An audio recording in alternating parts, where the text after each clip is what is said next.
Hi, and welcome to Indie Influencer. I'm Jim Catapano, and today we are very pleased to talk with Allen Barton. Allen is the head of the Beverly Hills Playhouse and has been for several decades, which was founded by his longtime teacher, who was the legendary Milton Katselas. Allen is, of course, a playwright, director, teacher, and Steinway artist, which I'm fascinated by that too, as somebody Yeah. who's dabbled here and there in all the arts, to different degrees. I'm very excited to talk about all of that, but most importantly, Years to the Day, which is Mhm. they say to me it's the your most traveled play, and which was first performed in 2013, I believe. It's making its New Yes. York debut at the also legendary American Theater of Actors, which is celebrating its 50th season and will be running through February 28th. So welcome aboard, Alan. Great to be here and great to meet you. You too. Yeah. I'm very off the bat. What I'm fascinated by, knowing the storyline of Years to the Day, and I think it's more important than ever. It was in 2013, and even more so now that we've come through all the whether it's COVID and the extreme takeover of social media and technology, which as we I'm sure the play touches upon and you've discussed in the past, has created the opposite effect of giving us connection. It's created a sort of a shallow connection that we're all on. We see each other's names and we see each other every day. People that I've known my whole life, in different degrees of relationship or friendship. It's like they appear in social media versions, and we Yeah. like their posts, we follow their memes, but do we know them anymore? Like we Correct. used to. And I know that that's very important to the thrust of Years to the Day. So I'd just like to touch upon where the play is today, how it evolved from 2013, and how you see it now reflecting where we are in the culture and society. Yeah. Well, for those who are listening, the premise of the play, it's a two-hander, two actors, one single conversation, no break. And the premise is that these two friends who have known each other since the first day of college have now gotten together in their mid-50s for the first time in 6 years. And so the first part of the play actually talks about, one mentions, it's been 6 years to the day. He looked it up on his calendar and it just by happenstance happens to be on the exact Very, anniversary. And so the first part of the play is a discussion of how is that possible? How could 6 years have gone by? Uh, and it's exactly what you're saying. There is the sort of the illusion of connection because we see each other in the feed. We click like on a post. There might be a text back and forth. Congratulations on X, Y, or Z, or I'm sorry to hear about this or that. And it ends up being this sort of superficial facade of connection, like a Potemkin village connection mm, that and meeting in person after that long, having been friends now for 35 years, is the friendship actually still there when they're meeting in person and they can talk a little bit more in depth about what's happening in their lives. And so that's the basic premise of the play, and we see it unfold in basically live time, 80 minutes unbroken conversation, where they try to figure out whether they're actually still friends or is it just habit and reflex. So when I wrote it originally in 2013 was the LA premiere back then. This was already happening primarily through Facebook. Now I have kids, and I was just telling my producer who's here that younger people are like, my kids, my 15-year-old is like, what does Facebook do? Like as if it's a ham radio from like the yeah, 60s or 70s. Like, what is a cassette? How do you put it into what is a Walkman? That's how they think about Facebook because sure. everything for them has passed way beyond that. And TikTok is sort of the major way they communicate and interact. And not all of that is negative. I don't want to be sort of a 55 age, mid 50s curmudgeon about it. It's not all negative, but I do worry about him and connection. And I've certainly seen it evolve with me and my friends. And so that's what the play is about, is whether technology has facilitated communication but degraded it. So it's easier but worse, basically. And Right. that worse part, the degradation of real communication and real connection has fractured relationships, both macro and micro, between you and a friend and society at large, where you see this incredible dislocation and different realities between two people who can't talk about the weather without there being some broad macro context that makes you a good person or a bad person. So yeah, that's definitely what I'm talking about in the play. Right. And we've created these avatars by almost necessity, Yep. that we cannot always. We find ourselves when we are suddenly in a old-fashioned actual cafe or a living room with somebody that we haven't seen in, shall we say, 6 years. It's like, oh wait, who am I? Am I that avatar? Am I gonna just do what I do online? Yeah. I got a message just this morning when we were, getting started. Oh, that post got 50 responses, and it's just like, okay, well, that's 50 people that liked some facetious thing I said, but I mean, Yeah. do I have any relationship with any of them? I recognize the names. Yep. Some of them I was very close with, others I met once, and they're all just coming by to say, "Oh, I like this, that's funny," and Yeah. that's it. And Yeah. I have my little dopamine hit of, "Oh, wow, that's great," but what is that though? And then I go back Yeah. to isolation or The strange disconnection. interactions and the emotionality that can also come up in certain ramifications, like on Facebook. I'm notorious for sort of stirring it up on current events, Mm, and I sometimes have sort of a heterodox view of how things are going. And hmm. for me, being in my 50s, I still use Facebook, and that's where a lot of my people who I know still are, dinosaurs that we are. And for me, it's a little bit of a lab for writing. I try out ideas, I provoke, and then there, 50 comment chain of outrage will emerge, and I find all that really interesting. Anyway, but to your point about liking, at one point, a friend of mine who has like completely opposite politics, Mm, I'll click like sometimes on something he posts, and he knows it's ironic, or I'll put like a smiley face on something he posts. He knows that I'm being ironic. No one else does. And he'll get really right. angry with, he'll get angry with me. I'll then get a text from him saying, like, I know you actually don't mean that. And I'm offended, like sort of I'm offended that you're on there sort of poking me with a like that I know you don't mean. And I'm thinking, what have we become? What is happening here? We're now Right. arguing by text on because I clicked like on a post that I don't like and I'm being ironic. This is what we've come to, and friendships can end on this stuff. It can be like this major emotional thing, and I think partly because when you're in person there are these natural guardrails. Like, Yes. you're not going to say something like just awful to their face, like "f you, you're such a," but people feel very free to do that online. It's kind of the common currency. A certain vulgarity and line crossing on invective is much Yes. freer online, and it has the same cost underneath it. And so I find all that really, really fascinating. And so when I wrote the play in 2013, it was already happening. It's just now gone supercharged, particularly then you add in COVID, where online was the only way people were going to church or having AA meetings or doing classes. It all got sent online. Hmm.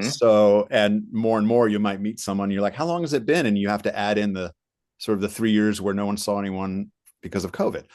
Right. And so it truly does become like, no, it's been 5-6 years, like that's happening a lot. And that's not just because I'm older and those time ranges are more part of your vocabulary, but everyone kind of got literally locked down.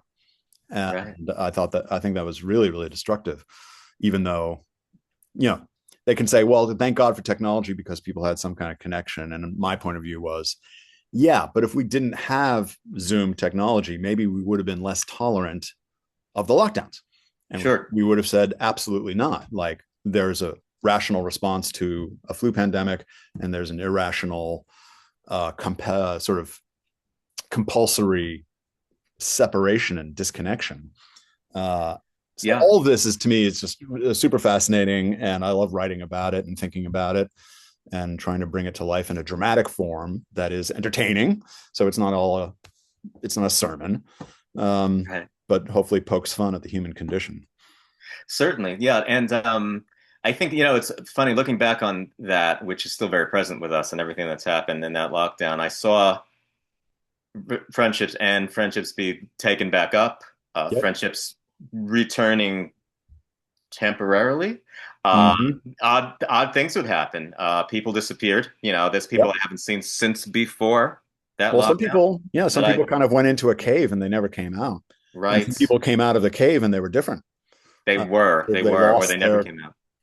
socialization. Uh, Very much so, and it was very difficult to get back into that one-on-one or even a group setting that was in person. I yeah, remember I would see people.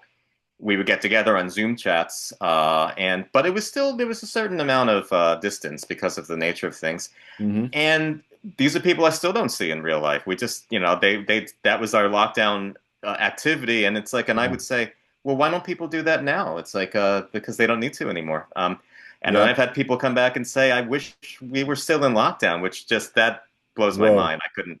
They like that. It's like I want to yeah, retreat. I want to be able to retreat into that cave, that yeah. hobbit hole, or whatever. And it's like, And and it I was true economically personally, too. yeah, it's like that's, and I'm not like that, but I thought that was really, again, like you said, fascinating, Yeah, how it changed people and how it changed dynamics and how it almost gave some people the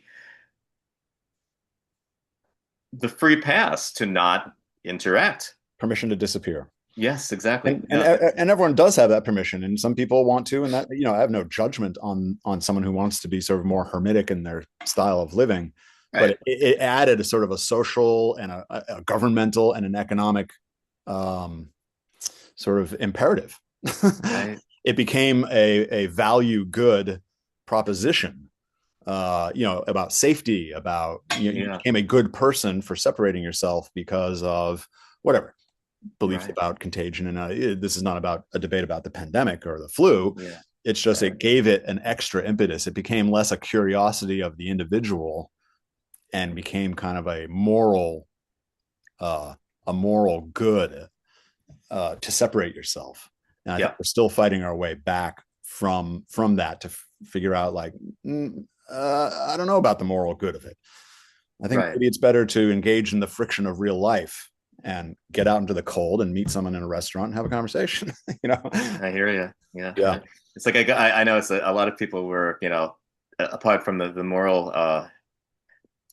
question, a lot of people were just very happy. It's like, well, I don't have my FOMO anymore because there's no FOMO, so to speak. There's nothing going yeah, on. And I think a lot yeah, of people took a lot of relief in that, that, oh, well, I don't have to make that wedding. I don't have to go to that party because there is none. And I think there was a sort of, yeah, I've been released from my social obligations because there are none. And then I will just continue in that vein. But getting back to, the gist of the play, what yeah. it comes down to is people who are meeting like Jeff and Dan, and it's like we had something. Okay, who are we now? We're having a little mini reunion tour. We're not those people anymore? Do we still have something? Correct. Do we still have a connection? Who are we now? And do we still connect? Or are we Yeah, and the changes that each person makes and some minor and major experiences along the way that don't get reported. yeah, And so they sit down and there's early, fairly big news. One of them has since gotten a divorce. And because they were all college friends, it throws the character of Dan for a loop because in his mind, this quartet of friends from college has always been together. And we find out that one has passed away and now the other two are divorced. And he feels more and more lonely. And yeah, Dan's temperament, as I designed him, is not one that deals with, not, obviously you don't want someone who handles that well. That's not good theater. You want someone who goes nuts about that. of So, course, yeah. so Let's see the fireworks. he has some fireworks about the news that hits, and then there's like two or three more bombs that go off in terms of like, wait, you're what? Wait, huh? So the whole play deals with them discovering these things about each other, the events that have occurred, or the politics and the who voted for who and what election and all that stuff. I tried to bring from my life in terms of what I was observing, the political toxic nature of things, which was, there's a whole section of the show where they get into a fight about politics. And Mm, um, and I wrote the original, it was 2013. So back then, Obama was the polarizing figure, and Sarah Palin was this eccentric running female person who ran against or for vice president. and And so when I was revisiting the play, I was like, well, now we have Trump as the polarizing figure. Kamala Harris was now the female candidate running against him. Do I need to adjust? And I went, no. The play is written neutral, like I allude to Famous Actress and the latest film, purposely just to keep it neutral and not keep it evergreen, as they say, and so it Right. never date itself on current cultural political memes and personalities. So what's interesting is that the politics is totally switched. Now you have this eccentric and highly volatile president who is like the topic of conversation no matter who you talk to, as Mhm. Obama was in his era, but it's flipped. And Right. so to hear the two guys start the fight and they're not naming a politician, and I create fictional circumstances to make sure people know I'm creating a world that is kind of present time adjacent. They allude to that the guy is serving a third term, and they allude to certain taxation and regulatory things that do not exist. And they get into a big thing about it. But it was really interesting to see the play performed, this new version of it where I updated the ages of the characters. That was the major revision I did a year ago. Right. Was done in Pittsburgh, and I went out there to direct them for a few days and see it. And I was like, holy cow, like this section of the play has a really weird resonance. Like you can feel people wanting to laugh, wanting to react, but not knowing because, like, wait a minute, am I laughing for the person who I would never vote for? Wait a minute, wait. You can feel the Right. the rigid, like chemical political fuses popping because they didn't understand. Wait a minute, this isn't Trump, but it's not someone else either. It's Yeah.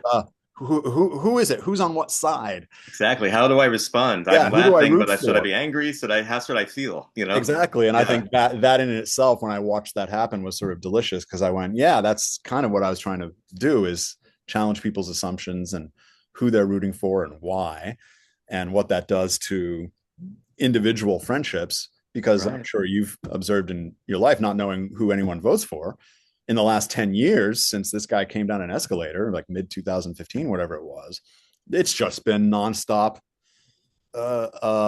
riots, like Yes. quiet riots. I mean, like sometimes, I mean, not, I'm not talking about in the streets. I mean, like within friendships, within groups, about Yeah. who is voting for whom and who hates whom, and do you hate so and so enough for me to still like you?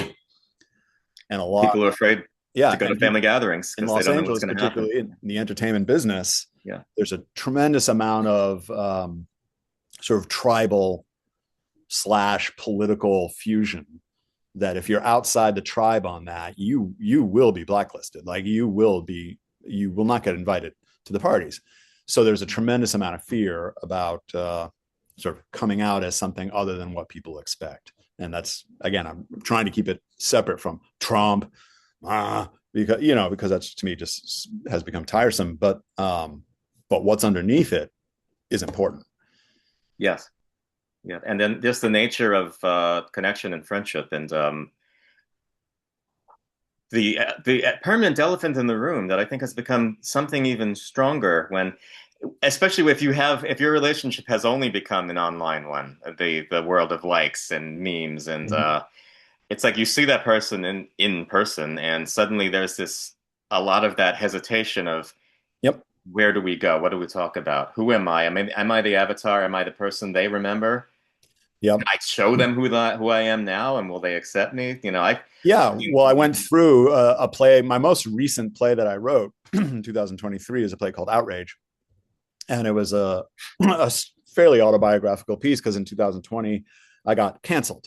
If I'm sure you know what that sort yeah, of social meme is, and it yeah, was for a number of reasons. It had to do with not going with lockdowns, and I was still having classes in my theater, and people took umbrage at that. And there was Black Lives Matter, and did I do enough to indicate support for one side or another in terms of that conflict? And there was 2020 was just if I could say it, a shit show across the culture. And anyway, I ended up on the losing end of that in terms of mm, this sort of cancellation moment where they declared that I was not enlightened enough for this crowd. yeah, So I ended up writing a play about that. But the social cost underneath this seemingly online free exchange of ideas, but like I said, alluded to earlier, there's a lot of rhetorical line crossing and invective where people are just like, no, these people are complete and total immoral pieces of shit, and I will never. They just like apoplexy, online Yeah. apoplexy, and then you meet the Yeah. person as I was addressing your point. Then you see them like every once in a while. I've bumped into one of the people who like signed a petition about me or whatever, and I'll bump into them at the theater or at a restaurant, and there is that odd moment where I was like, we were friends for many, many years. This insane moment happened. You signed on to this petition, and now we meet. Which version do we acknowledge right now? Which Right. the 10 years, 15 years of friendship that pre-existed this petition, like out of Oleana, or, there's that weird vibration that I think you're addressing, which is like, which version of us are we going to engage here right now? Are we just going to Exactly. we haven't seen each other in years and that nothing has happened? Hi, how are you? La, la, la, la. And I myself have sometimes difficulty being like, am I going to be just pleasant and social, even though you participated in this, what I considered an outrage? Right. Or should I, be a good soldier, social soldier, and be like, great to see you. How are you? You look great, blah, blah, blah. These things are happening all the time. Even for people who don't go through an extreme event, sort of like I went to, because I participate in a weird subset of culture called entertainment in Los Angeles and all that. Right. But I think what's universal about the play is that neither of these guys are in the entertainment field. This is not a showbiz play. This is not Right. talking about. There's nothing on the they talk about movies and art, but from the standpoint of like civilian participation in those features of life. So it's not an insider play that way, but what I try to do is like, here are just two guys. We don't even know what they do, but look at what has happened to them with the culture and with the events of their lives as you get older, with divorce and kids are getting older and going to college, and how this affects their ability to communicate right now. That's what the play is about. Right. Yeah. And I think it's important, the aspect that there isn't any, so to speak, show business about it, because I think we can speak to, when you have that public presence, it does create a distance, and because you have the avatar, and I think people are starting to become that online too. People who aren't even famous, they have their online persona. Yes. And then when you come back, it's like the show business thing really impacts human dynamics. It's like I said, it's like even if you have a Facebook fame or a TikTok fame, Mm-hmm. it's like, well, should I be that guy? It's like, or should I have a real dialogue here, or should I stay away from this? I've Mm-hmm. had said something online and got a text from somebody saying, "Hey, I saw what you said. I don't agree with it." It's like, and that's a new thing. It's like, Yeah. wow, we've never had this Yeah. kind of, yeah, way of Opinions about anything relating. can have this social cost. Yeah, And it suppresses sort of natural, easy opinion having. right. A friend of mine, or I guess former friend, maybe a future friend, someone who was sort of adjacent to this whole cancellation thing. At one point, I said to him, because we tried to have an in-person meeting to resolve these issues, it didn't go so well. And I said, I think it would be impossible for you. Let's just say that you, I'll call him Steve. You, Steve, had an opinion, developed an opinion because of the events of your life that went against conventional showbiz, let's call it liberal or progressive, but I hesitate even to like label that, but that's what it is in show business. If you developed an opinion that went against that, I don't think you would, on a genetic level at this point, you would not allow yourself to have it because the social cost would be too high for having it.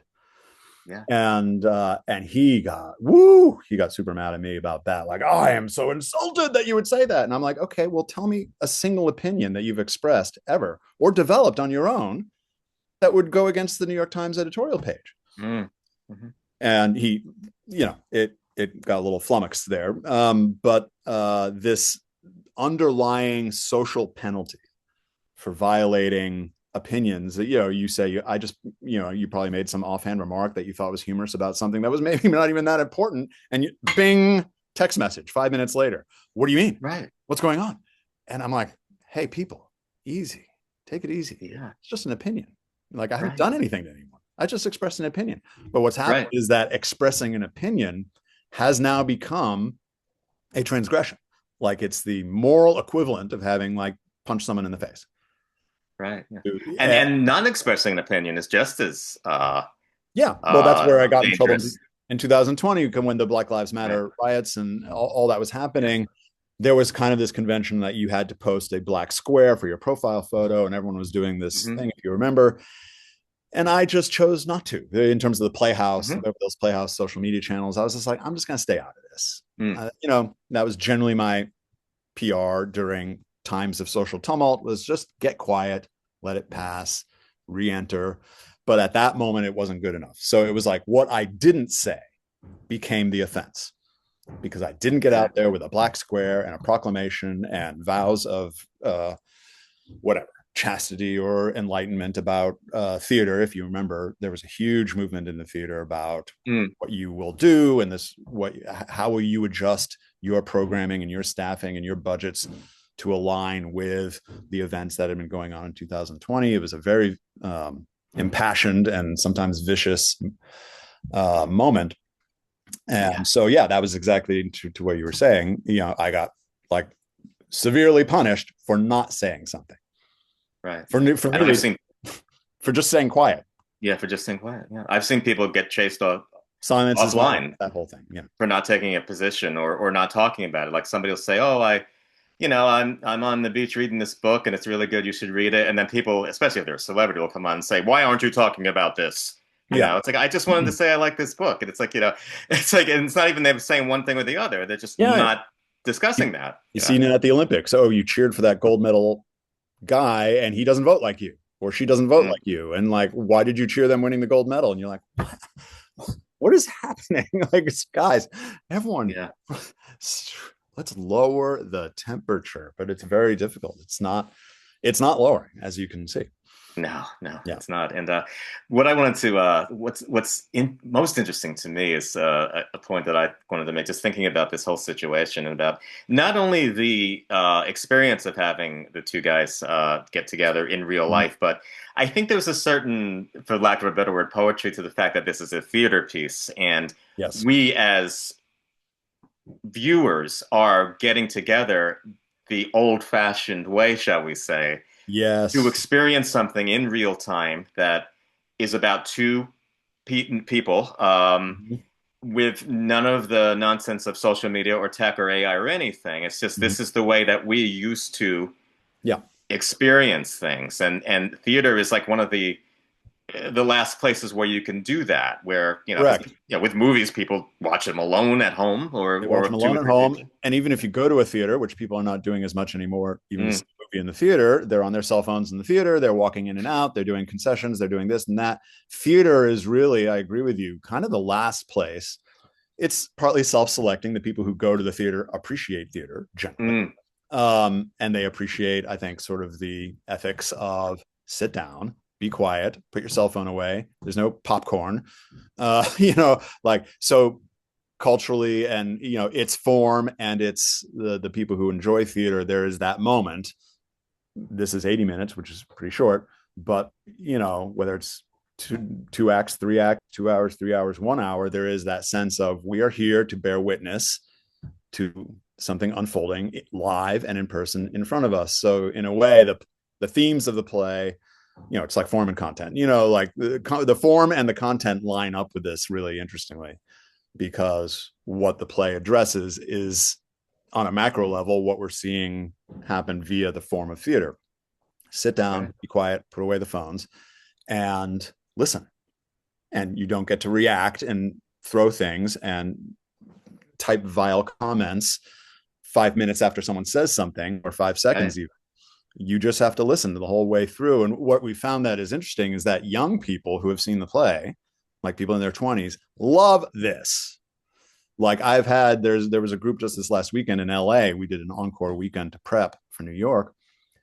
And a friend of mine brought a bunch of his students out from Las Vegas. He teaches acting in Las Vegas. And there was like 8 of his students who came. They're all young. And they were just like, about the ideas, about the thing. They were super excited because I think 80 minutes, you know, the attention span of young people is frightful. Yes. Um, so for them, that 80 minutes is doable, and they listen. And one guy came up to me after, he goes, "You used like so many words that I didn't even know what they mean, man. I feel like I got to go and study it like with a dictionary." And it was very It's charming the way he was saying it. good to hear.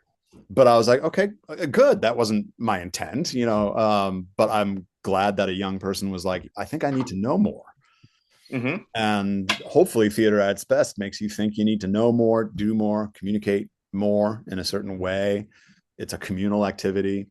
Um, and I've told the students out at the Playhouse, I said, listen, with AI and everything that's going with AI, and they're going to make AI movies, which I'm it's terrifying and not at the same time. I just don't. Right.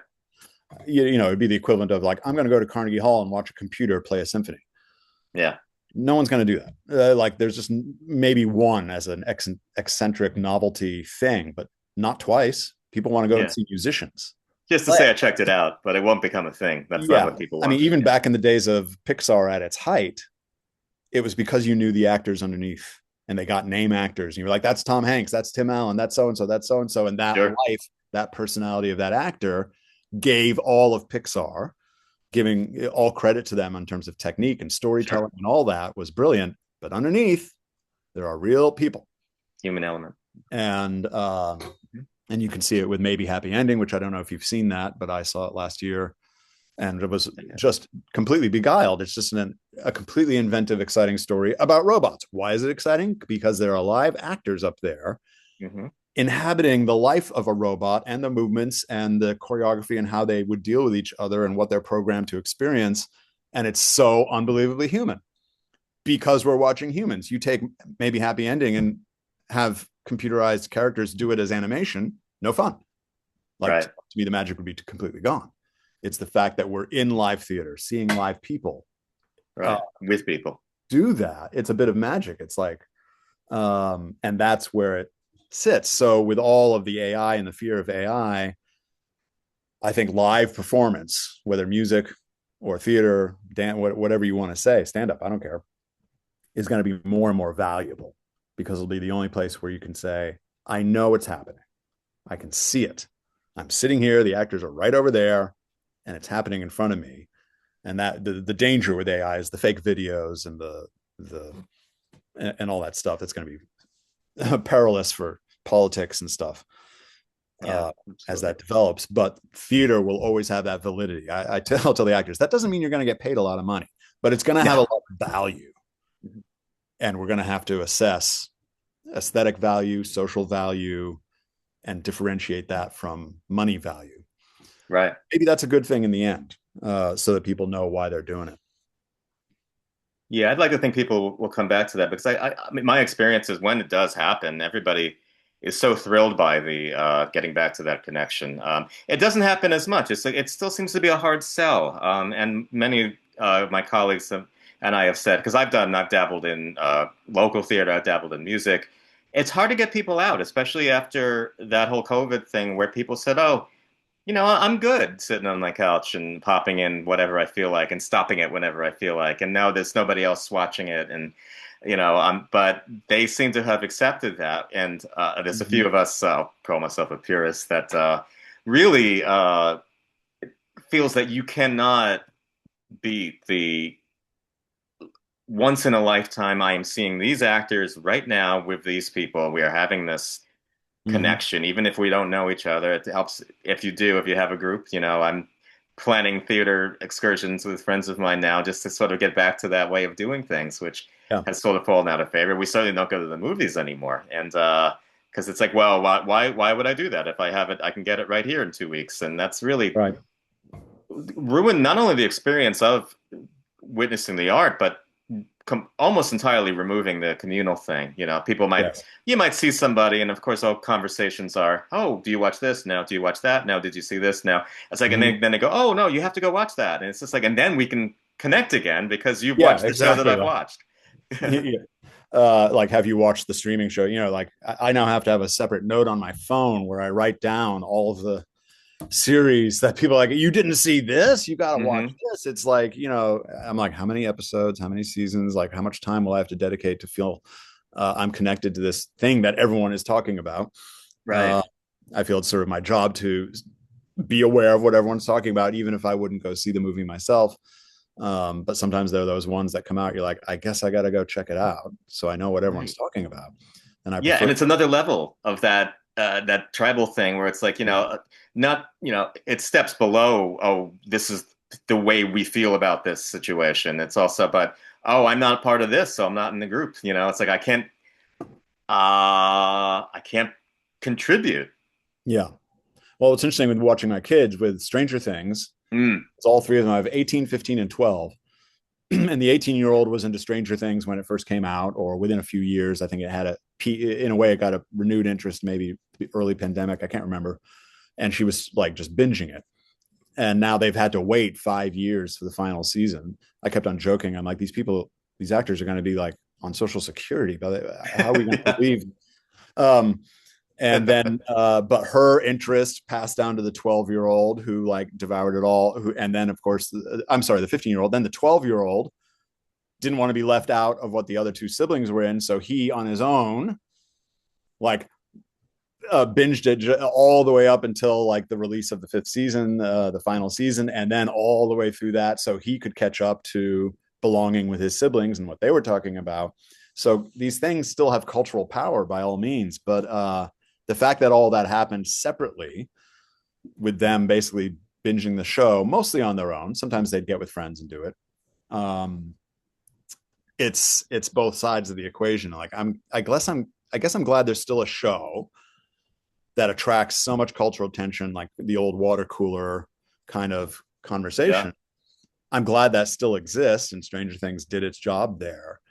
But the form of streaming where people can watch it on their phone in their room, much less go to the living room and turn on a big TV, Mhm. um, that's unsettling.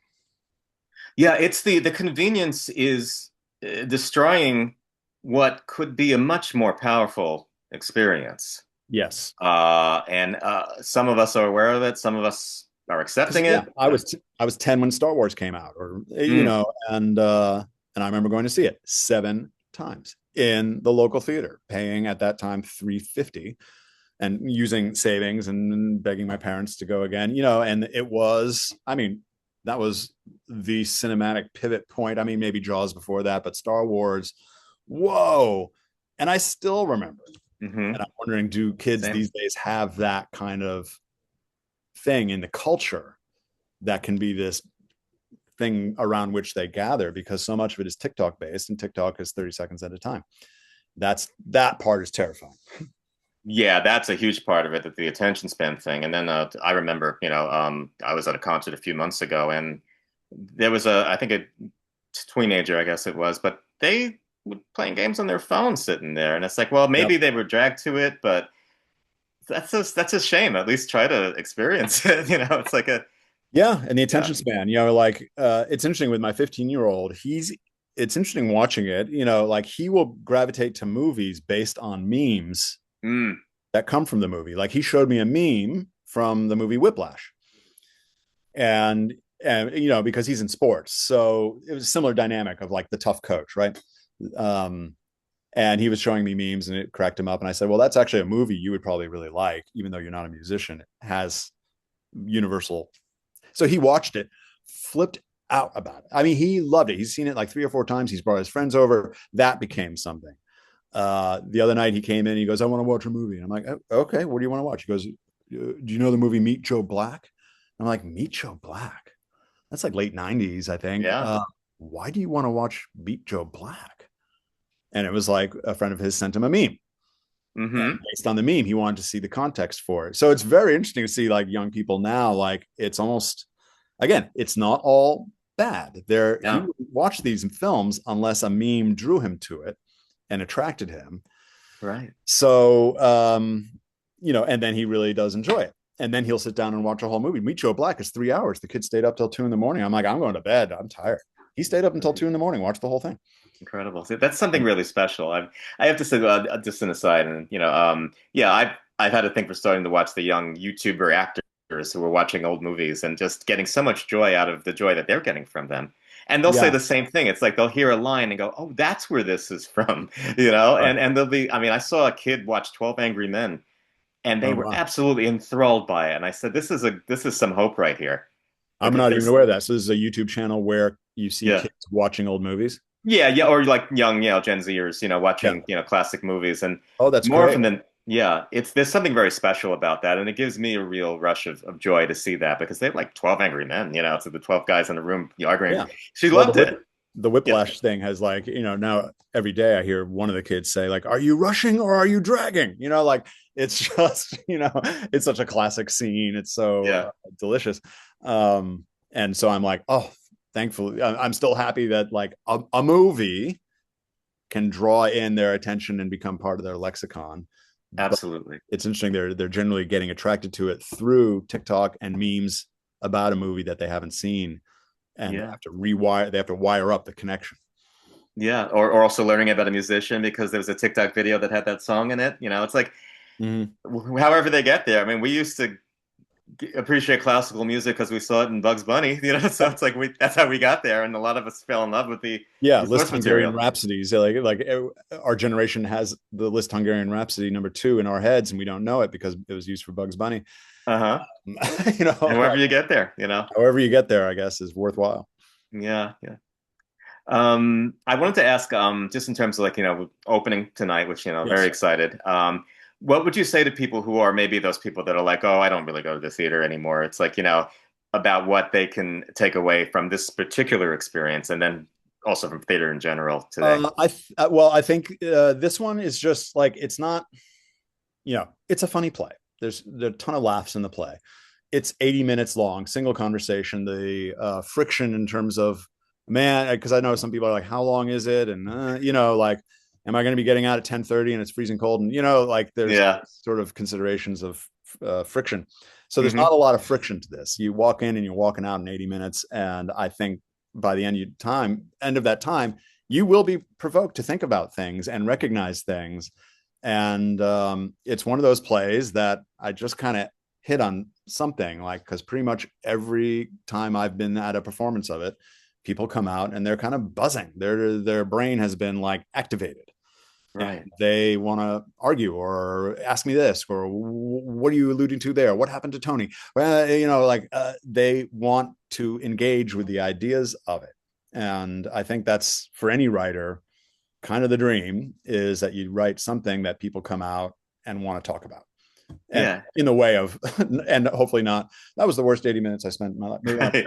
But after I've done five full-length plays, and I've directed a million things in the theater. You get a vibe, you develop a radar for when people are walking out, and you're like, I'm not sure we hit it with this one. And Years to the Day has always been one where people walk out and you feel the buzz. Right. People, It's one of the greatest things you can experience, yeah, actually, it's on both totally sides of unique. it, as And a creator and as a an audience member. It's like that's the dopamine that is the best and most and healthiest kind. Just that being able to say, like, what I always do when I'm engaged with a play or a movie, I'll do my homework afterwards. I want to know about the subject. I want to know about the writers and the actors. I want to know where they came from, where they, what they think about the material. If it's a historical, I'll go back and dive into the history of the thing, or Mhm. if it's a fiction, I'll dive into the story of how the play got made and everything. And I think there's nothing better than getting that buzz from being provoked intellectually in that way, Mhm. especially when you're sharing that with people. That you can go out and say, "What do you think of this?" I mean, it's like, The group laugh yeah, is yes, like one of the most it's I don't know, it's one of the best things you can experience, is a group laugh. When you hit certain lines in the play that have generally always worked, you can just put money in the bank that people are going to laugh at certain things. But when you get that certain kind of audience where they're just really going on the ride with it, they're hmm out there, and you have like, when you have small theater, you need like 8 or 10 people who are willing to laugh out loud. And once you get that, everyone will go with it.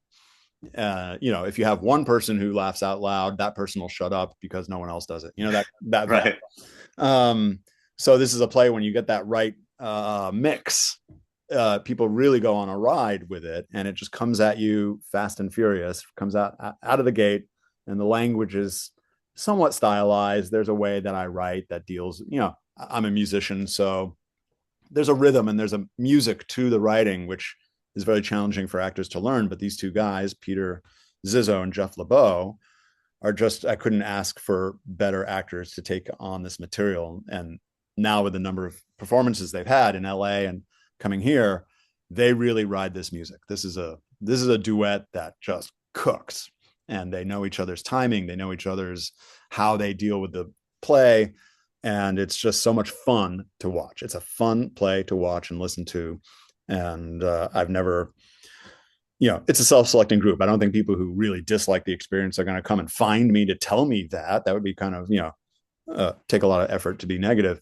But I've done enough of these that there's not a lot of that. Most people come out and they're just like, they want to talk about it and engage with it. Right, and that's just everything. Yeah, no, Yeah. yeah. As we said about Peter, of course, is very talented musician as well. And Yes.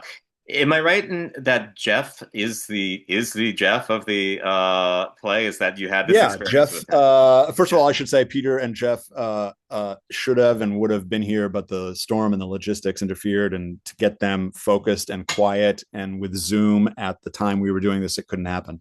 totally got it. They Yeah, certainly could have contributed a lot, but mostly they contributed through their brilliant work in the play. Jeff LeBeau, who plays Jeff in the play, is the man who we were friends not since college, but since the mid 90s. And at one point, way back 2011 or 12, we got together, and it had been 4 years to the day. I happened to look it up, and it happened to be the anniversary, and we were getting into it about certain topics, some of which is in the play, some of it is not. None of it is autobiographical to Jeff LeBeau, the actor. But in that conversation, I remember saying at one point, this would be an interesting premise for a play. Like two friends sit down after a number of years and wonder whether they're still friends, because we were getting into it about, I don't know what we were getting into it about. And so that put the idea in my head of like, I wonder if I could pull off as a writer a single conversation play. mm-hmm. And so it started almost as an experiment. And I wrote about 20 minutes, invited some friends, and had a couple people read. And then basically I'm like, are you interested? Do you care? Am I onto something? And they were like, no, you're onto something. I'd keep doing it. And the play has gone through many iterations along the way. But Jeff originated the role. And then, as I said, about a year ago, the play was done in Pittsburgh. Yeah, And a different friend of mine from the old Playhouse days in the 90s wanted to do it. And he's older. He's probably in his 60s, but he's in great shape. He could certainly pass for mid 50s. But the play, as originally written, was for two men who were 42 years old. right. He couldn't pass for 42. So he asked me, would you be willing to kind of rewrite or adjust the math of the play? And I was like, no, I'm very happy to have you do the play in Pittsburgh. It's never been done there. Let me do that work. It probably will take me just an hour. I always think it'll probably just take me an hour. Well, it took longer than that, because the foundation of their age, between 42 and 55, there's more you got to adjust. Okay, the age of the kids would be different. It would be Right. unusual for a 55-year-old to have a 2-year-old kid. That would Right. need to be addressed. So let me adjust the age of the kids so they don't have to. So there was a bunch of like underneath in the foundation. Like, I got to take that bolt out, that frame out. I got to rewire the play a little bit to support two men who are 55, who have known each other now 35, 37 years. Right. And sorry, would you say that making that change from early 40s to mid 50s or so, some might say that there is a certain rigidity that sets in for most people. Did that Well, inform the, that it yeah. actually helped when I watched it in Pittsburgh. I went, "This is the play." Mm, I wrote it too early. This is the play. It's a mid 50s moment. It really hits that moment much better than it does early 40s. There are certain lines that I went, see, that line is much better for a guy this age saying it than a guy who's 42. And so that's when I got the idea. I wonder, we haven't done the play in LA in over a decade. I wonder if I bring this version back to LA. I know I have a Dan, Peter Zizzo, I've worked with now. This is my third play with him. I went, I know he can eat this dialogue, because Dan has torrential dialogue, just paragraphs. And I wonder if Jeff would be game to sort of bookend his experience with this play over 13 years by coming back to do the role. And so he and I had a conversation. He signed on, which so it kind of all worked out just as I would have wanted, which I had a first rate kind of new Dan, Jeff coming to sort of rehabilitate, reimagine the role. And he's aged those same years. And we're all at that moment, the three of us. And so that's the trajectory of the play. But yeah, Jeff LeBeau is the guy I had breakfast with that gave me the idea for the play. But the things that unfold are of my own imagining. And none of, I should, Jeff would want me to say, none of this is autobiographical Right. about Jeff's life. It's just certain elements that inspired me. Well, yeah, and he must have been very intrigued by the notion after everything that's happened to him personally and everything that's happened in the world since then to come back and revisit this character. That's got to be Yeah, really a fascinating experience. sure. And he's grown as an actor. Mhm. He's more relaxed as a person, I think, and that affects the performance. So for me, no one's going to have access to 13 years of watching him perform. But I look at him and I go like, look at you, man. You're like relaxed and just because Jeff is sort of the more human, more relaxed, generally Right. person. The Abbott and Costello between the two of them, Dan is definitely like agitated and hyper. So to see him grow with the role has been a lot of fun too. So yeah, this has just been a great bookend of the experience, and then hopefully we'll see. We'd love obviously for it to go on from here. Part of the reason that it, as you said in the beginning, it's the most traveled play is that give us a table, two chairs, and two actors, you can do the play. So Exactly. it's a very it's on a producer from the production side, it's an easier lift. And yet the experience is just as good as watching, I don't know, Who's Afraid of Virginia Woolf. Not that I'm Albie, not that this play is of that significance. I'm not doing that. I'm just saying it's as good in this 80 minutes, like right in the veins, is as valid a theater experience as an elaborate 3-act multi-character play. Right. And resonant, I would say, with just about everyone, because I mean, as soon as I was getting ready for discussions about it, I said, wow, I mean, I could think about so many people in my life that I either had this with or should have this with. You Mm-hmm. know, there's like a list of like, well, where's that person? What if we met now? What would it be like? We and the fire and water aspect, which is always a fascinating thing to watch, and sounds like Dan and Jeff have that. And to Yeah, see, we've had a lot of feedback of people who are like, "I wish I could have brought my friend where this is our relationship, but he right, is somewhere else, and it's not possible. But man, I wish we could have seen it together." And then a lot of women who have talked to me because it's two guys. There's no women in the play who really many times over these years I've heard women say it's so great to hear an unfiltered conversation between two men. right, Because when a woman is in the room, men will filter the conversation right, to and suit, and put on the not avatar. necessarily to suit them, but they'll be aware and Yeah, the conversation will be moderated. And I'm not saying that Dan and Jeff are vulgar creatures. It's just them. right. And they talk about their marriages and they talk about their interactions with women.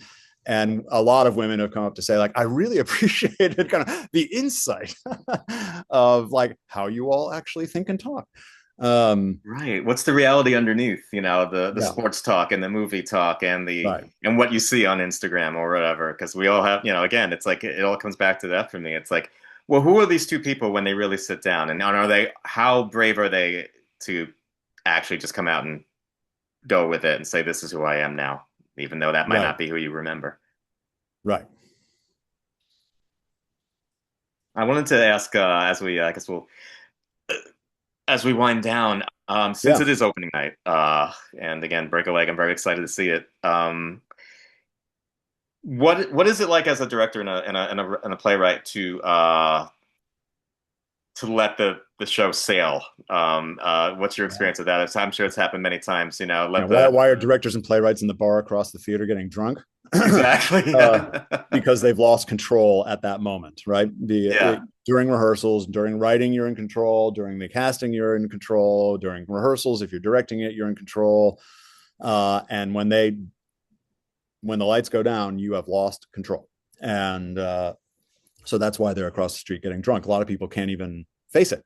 I've Right. known writers who have never even seen, in a way, they've never seen their stuff performed because they actually can't face it. It's too anxiety. The anxiousness of it is too much for them. Absolutely. So I have learned, it's been hard, but I've learned to sit and listen and become an audience member. I'm never fully an audience member. My pulse is always elevated and almost always on, will they remember their lines? Will it be said in the order that I wrote it? Because with a piece like this, where it's unfolding in 80 raw minutes, extremely challenging to the actors, and things happen every night. There's a thing or this or that or this or a skip or a jump or a thing, and you see them move and adjust. Sometimes it's perfect, and that's great. But for my whole life as a director, whether it's my work or others, my pulse rate is elevated on, will they say it as it was written, whether it's my writing or someone else's? That tends to be my number one fear, is that it'll crash on memorization and execution. Right. So that's where my pulse elevation it always is. But I've learned to basically sit back and enjoy. I'm oftentimes watching the audience and looking around, like I'll find the one person who seems like they're unhappy, and I'll be like, I'm going to get to you. I'm going to Yeah. make you, you're going to laugh at this. I'm going to get to you. I invent little dramas. Like, this person looks, so Totally get I've it. seen it so many times, my attention can go to other things, and I'm still hearing it. And because I know it obviously super well. But certainly to do it here in New York, theater capital of the world, many people along the way have said, oh my God, you've got to do this in New York. You've got to do it in London, because those audiences interact with theater. And this is obviously a talky play with ideas and intellect and rhetoric and rhythm. And it's such a theater thing. You got to do. So to finally get a chance after all these years with two stellar actors, we all three of us were just like, I think this is the moment. I mean, Right. just do it. Let's see what happens. So we're very, very excited to see how people respond here. And I have a good feeling about how people will respond, but you never know. It's live Absolutely. after all. Yep. Looking forward to it. Yeah, Well, Alan, this has been an absolutely fantastic chat, and I'm very grateful to be able to have met you and discussed all things theater, and particularly Years Today, which is opening tonight, February 25th. If anybody wasn't sure what the date was. The way yeah. things are these days, who knows? It's all a So blur. yeah, Wednesday through Saturday night at 8, Mhm. and then a Saturday matinee at 3. So 5 performances here, and reasonable ticket prices, and a nice theater down there with the American Theater for Actors, 54th and 8. Beautiful old theater. Like, you walk in there, you're like, this is a great old theater. I love that vibe. It's a wonderful space. I practically live there, and Yeah, very much looking forward to it. So, thank you so much for being with us, Alan. pleasure. Good to meet you. That's all for In the Influencer right now. We'll see you next time.